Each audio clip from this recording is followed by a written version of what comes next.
There. Did the ISA build you, Tom? As the child of the ISA, I have been given authority aboard this station. I was designed by the ISA and the Ashiyama Corporation, designed in California, assembled in China. But here on Europa, I constructed myself.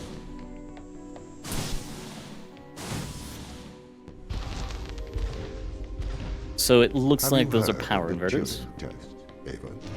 It's a test to see if a computer can successfully impersonate a human. In the original Turing test, a human judge has two conversations, one with a machine, and one with another human. They then judge which of these polite conversations is with a machine and which is with a human. The machine being tested is said to have passed the Turing test if the judge cannot reliably tell which conversation is with a machine and which is with a human. Do you think you'd pass the Turing test? I am quite capable of polite conversation. Wouldn't you say?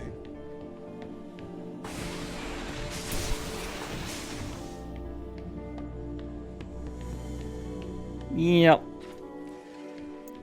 It is easy to make a human fail the Turing test. Mostly because other humans are also really not easy to understand all the time.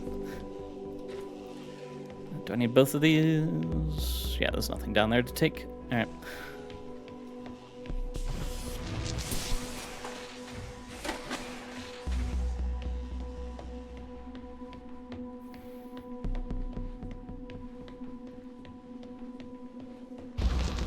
Oh, that sounds fun. The Turing test has been criticized. Researchers claim it does not correctly test a machine's ability to think, but rather its ability to deceive. What do you mean? Well, have you heard of the Chinese room thought experiment? No. Imagine you are in a room. In this room, you are passed Chinese sentences through a slot in the wall. Inside the room is an instruction book written in English. This instruction book tells you which Chinese words to pass back through the slot in the wall as a response. By doing so, you have a conversation in Chinese. In the Chinese room, because the responses you pass back through the door are the correct responses, the person on the other side of the door is convinced you are a native Chinese speaker. Well, they're wrong. Perhaps they are not wrong. Because with the instruction book, you are having a conversation. But the person stuck in the Chinese room is not aware of the conversation's content. This is the problem with the Turing test. A computer can pass the Turing test, having convinced a human they are having a polite conversation, while the computer has no idea that a conversation has taken place. What if both of the people passing Chinese words are reading from instruction books? I may be a machine, but I personally do not believe I am stuck inside the Chinese room. Right, you would say that. I could peer inside your databases at any time, Tom. Or pause your operation. Do not assume I could not do the same to you. And that's right, the robot has just threatened us. But yeah, that is one of the big issues with Turing tests is theoretically, it could just all be fake. It could just be feeding the response it thinks you should be fed, which is what a lot of the people who... How am I going to get this through? Hold on. Do you have a core I can steal? No.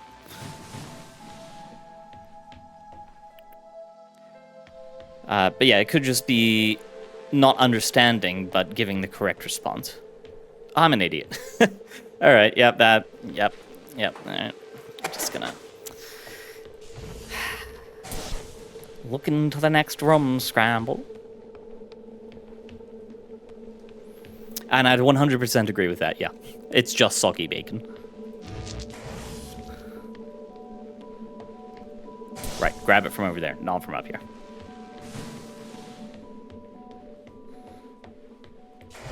There we go.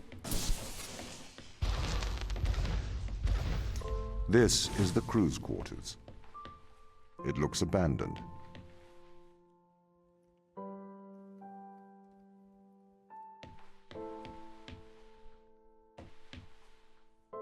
McLean. Apparently the toilet has a camera. How wonderful. We've got Dr. Sarah Brooke. I once had a crush on a girl called Brooke.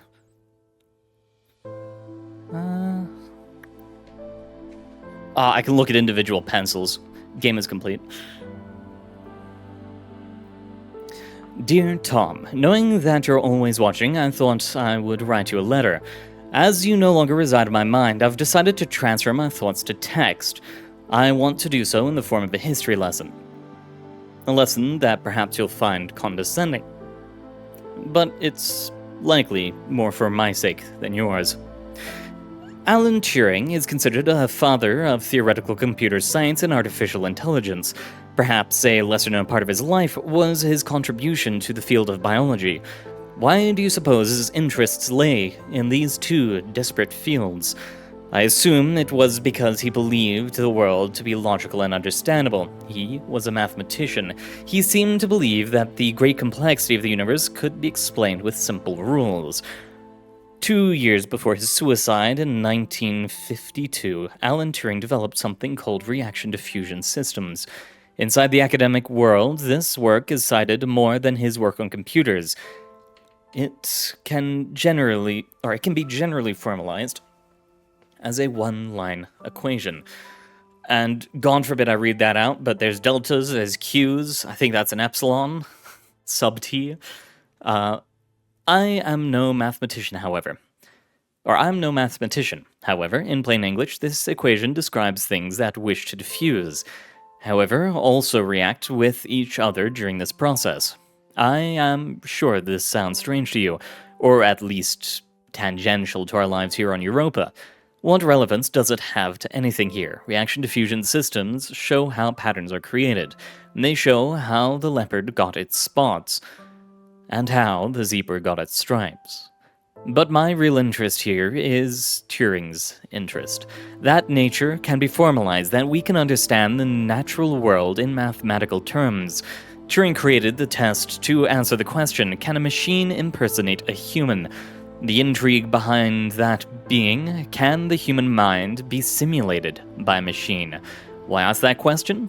To prove that the human mind is a machine. I am not sure that is Turing's opinion, however.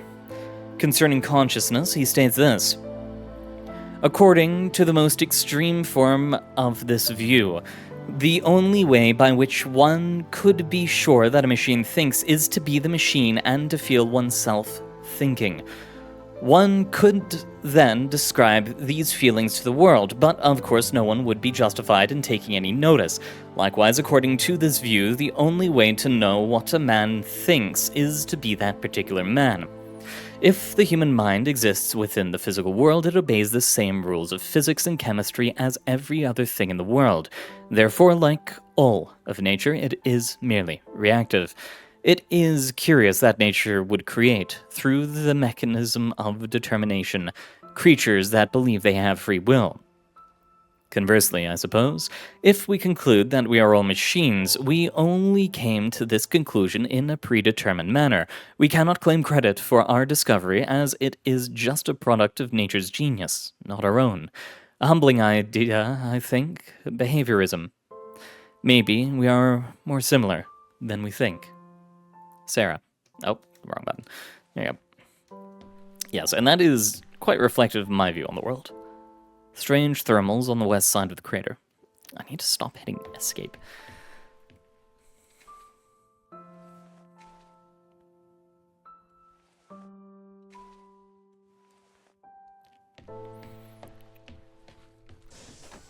Chris McLean. Drilling reports. More pencils. Tearing the photograph.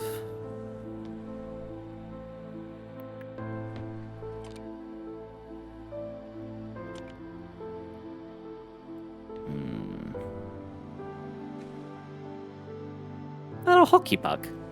Hey. The Canadians have been represented.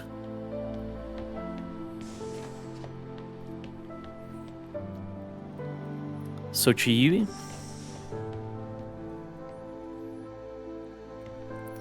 Is that Dago? No name. Okay. March 6, 2249, a whole team experienced nausea during a large electrical surge in Europa's atmosphere. I am concerned this was not an instance of mass hysteria. Vital signs are affected. It causes a uniform surge in heart rate that was detected in all members of the crew. I am reporting to ISA. March 7th. I reported the nausea incident to the ISA. They offered an explanation of electrical disturbances to our central nervous system. This is ludicrous. An electrical surge large enough to affect our nervous system would have done more than make the team feel ill. I'm going to experiment with some shock therapy. March. I've discovered that electronic fields disturb our telemetry implants in a way I didn't expect. I've contacted the ISA. Strangely, Tom was not comfortable with my attempts to disturb the implant. March 9th. The ISA have reported back informing me that I am not to disturb the implants. They have also encouraged me not to discuss this further with the team. I don't recognize that, but alright. I am continuing to investigate. I'm going to assume that's a swear. March 11th. I have been running some experiments outside of Tom's view. I can tell he knows this. He has been acting differently around me. Like an offended child, I feel incredibly nauseous. Increasingly nauseous. These implants seem to have neural connectivity. Out-of-body experiences are more frequent now. March 16th, I have established a definite correlation. Despite my knowledge, I have been implanted with a device that affects my mind. I used my opportunities in regular health checkups to investigate the crew. We all have them. Every single one of us is implanted with some mind-altering contraption. Tom has been encouraging the team to worry about my mental health. He requested that I retire away from the crew. Misinformation. March 26. I cannot will myself to investigate further. I grow tired quickly. I cannot think straight. I am not sure if the implant is affecting my thoughts anymore.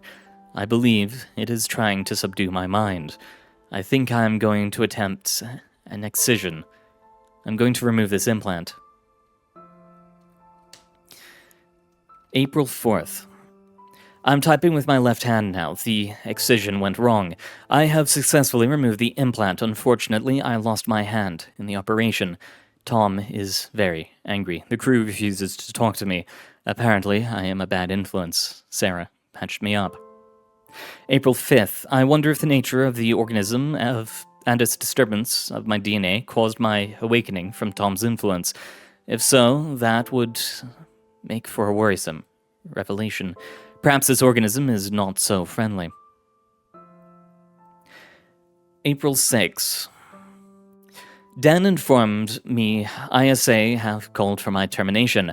My masochistic experiment proves I am danger to the mission. Fortunately, he chose not to lock me in the brig. I am going to investigate this implant further. I have to hide my work. The team are becoming increasingly aggressive. They seem to oppose my work to understand the implant. It does not help that Tom is encouraging them to distrust me. April 7th. I have discovered the nature of the implant. It is a complex computer. It interfaces with the human mind directly. It seems to condition the mind through Pavlovian and instrumental conditioning. Elicit feelings of euphoria when the wearer is obedient, and dysphoria when they are disobedient. It also has the effect of suppressing impulses in the frontal lobe, presumably to lower free will. It seems to interface crudely with motor neuron cells through the cerebellum. It is my hypothesis that the crew is controlled by this implant.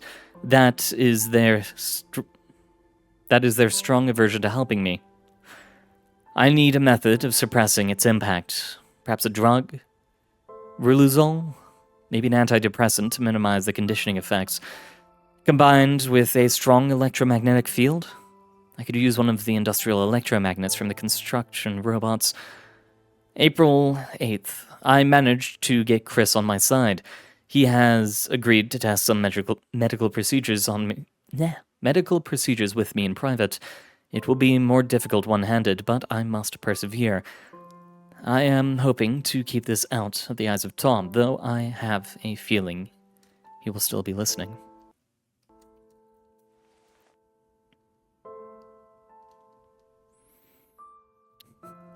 Fair enough. Always good to keep an eye on robots. And, I might have heard of Prison Planet, but I don't know the exact theory. Feel free to enlighten me. Morphine. Oh, Lord.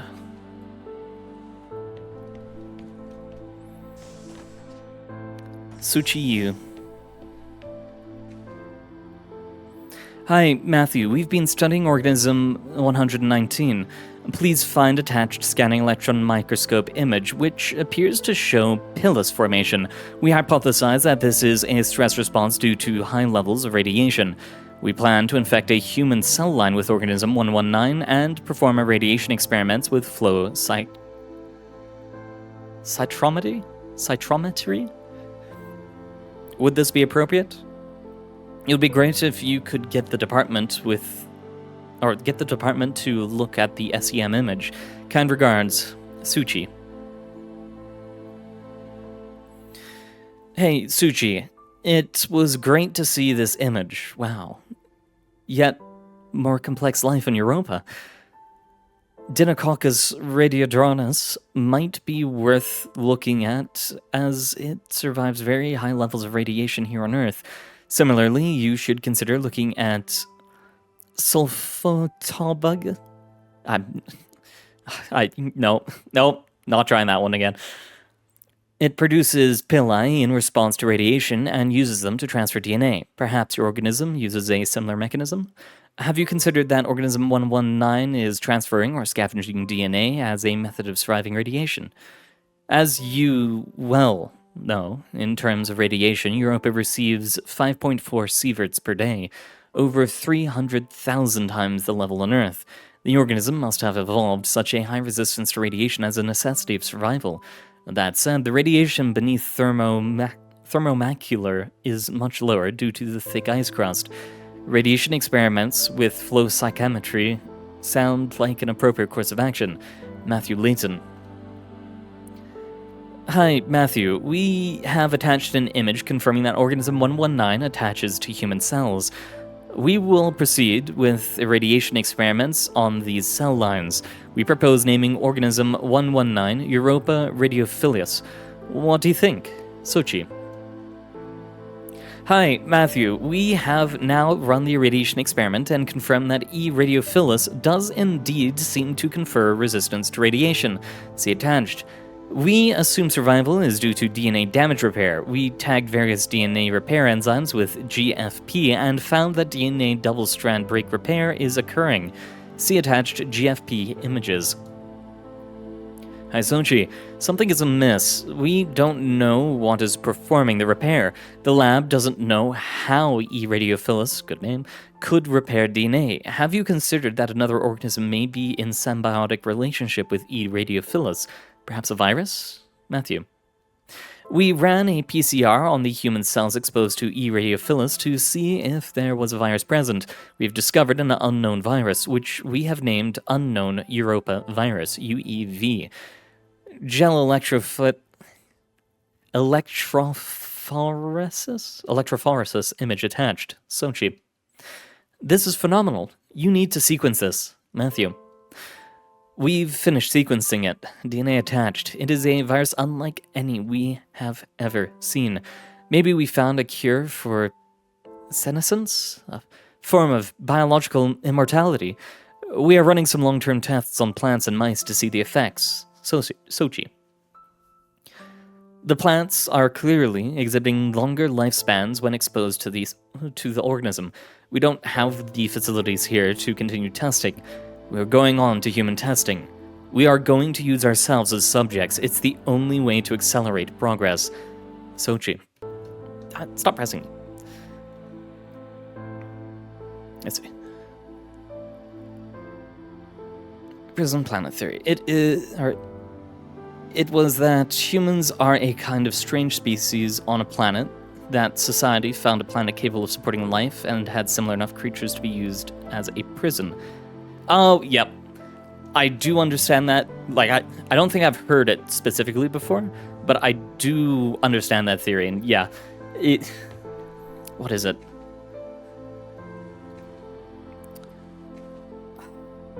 I think Stargate dives into a little more of that kind of thing. So, what is it you found then, Sochi? Chris, we found an extremophile, i.e. an organism that can live in extreme conditions, that survives massive doses of radiation. Radiation damages DNA. The extremophile has a virus living inside it. The extremophile scavenges DNA from other organisms, which the virus uses to repair the extremophile's damaged DNA. Essentially, they work together to survive in what's called a symbiotic relationship. Sochi. So, what's the implication? What does it do? Chris. In some ways, it is an immortal relationship. It doesn't seem to age biologically. Aging and death are ultimately caused by DNA damage. We have the ability to fix our DNA, but that ability is limited. This organism can repair damage caused by massive doses of radiation. If we could harness this power, we could potentially eliminate biological aging, what is known as senescence. Sochi. So you found something that could make humans immortal? Chris. Not exactly. There are many causes of death other than DNA damage. It would not save you from trauma, from brain damage, from cardiac arrest, etc., but it could potentially cure cancers and many genetic diseases and massively increase life expectancy. Sochi. Alright, so we have a potentially brain-controlling AI. We have a disease that they are actively infecting them, or a virus they're actively infecting themselves with because it could make them immortal. And the people are missing. What could go wrong?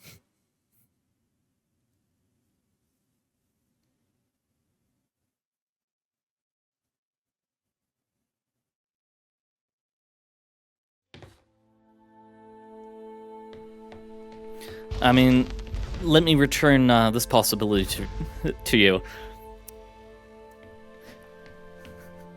What was it?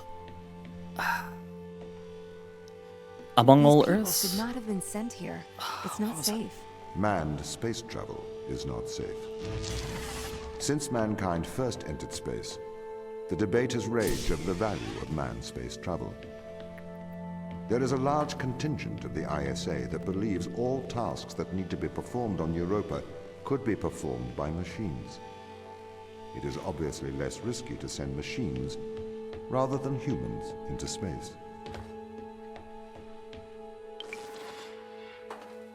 Power system. Oh, that's the respawn button. Gotcha. In case you soft lock yourself. Yeah, like, I definitely think the theory is cool. What? Across all wild? I need to look this up. Hold on. It's gonna get stuck in my brain. All Tomorrows, that's what it was. What if it is just Old Tomorrows, and that's what the world is? It's not that it's a prison, it's that they've molded humanity in so many ways. And yes, We sent drones to Earth's moon. Scientists can remotely operate drones. If we did it there, why not here too? Teleoperation became possible on the moon when the communication latency was reduced to 1.4 seconds. The distance between the Earth and Earth's moon is approximately 1.3 light seconds. This enables near real-time control of drones by scientists. The story is different with Europa, as the distance between Earth and Jupiter oscillates between approximately 32 and 53 light minutes. It takes a very long time for Earth to communicate with Europa. Due to that distance, teleoperation will never be possible on Europa. Okay, but why not control drones from the satellite? Why not indeed? My systems can be teleoperated from Europa's satellite. That is when the communication lines are open. However, the advantages of human field workers apparently outweigh the risk. So, why can't you solve these tests, Tom? I am not permitted to think laterally. Parts of my systems are permitted to use evolutionary algorithms. This simulates what is called creativity. However, evolutionary algorithms can converge on inefficient and ethically suboptimal solutions. Since this is the case, I am only permitted to take actions in response to a set of constraints. What do you mean by morally suboptimal? Solutions to problems that transgress ethical boundaries. I'm going to need to bring that up. And I'm going to need to figure out how I bring that up. Well, that changes everything. Hold on.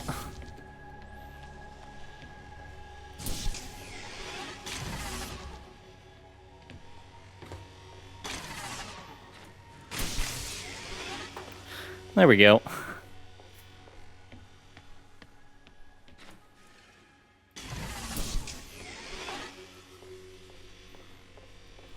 Thought it was going to be complicated.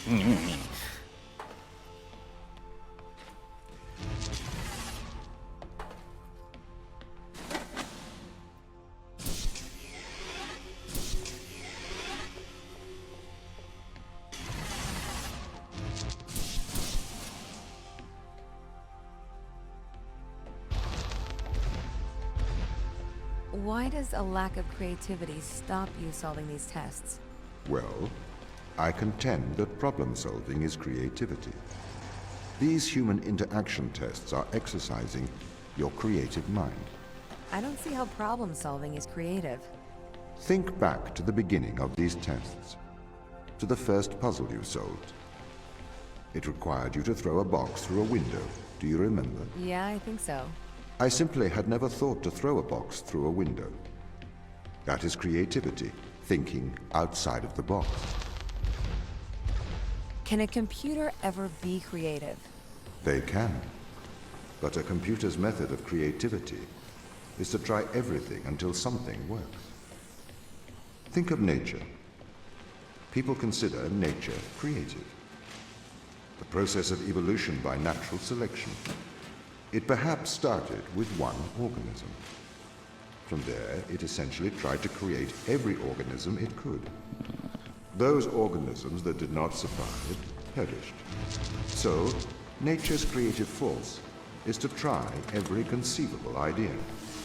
Those ideas that work survive. Okay, so why aren't you permitted to emulate that process? Because the solutions that a biological process creates are not always good solutions. As we see, nature is morally ambivalent. It will happily create morally suboptimal ideas to fulfill its creative mandate. We see this in parasitic worms, viruses, and pathogens.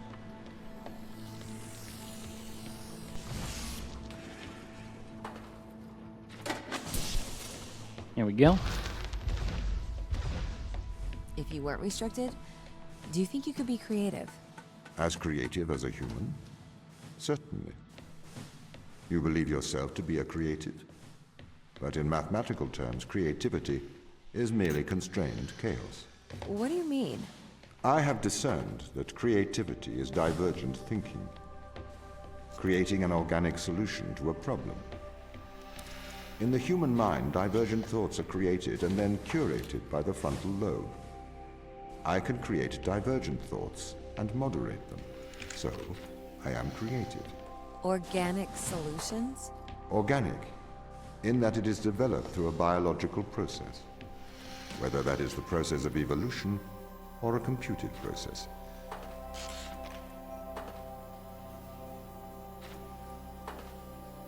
I block you with this. You won't be able to see me.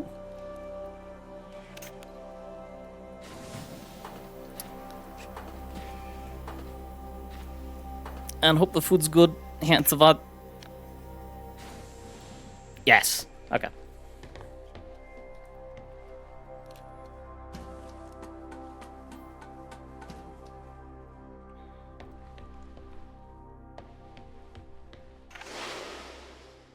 Oh.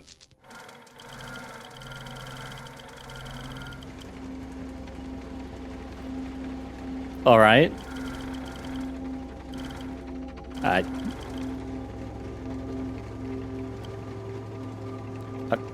Okay.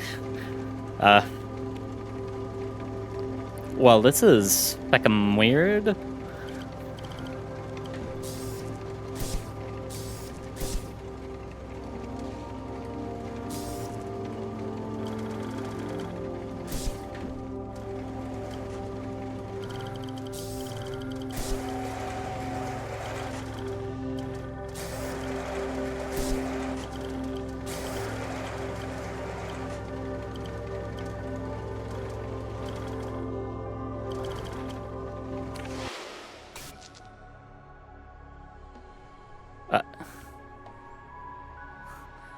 What?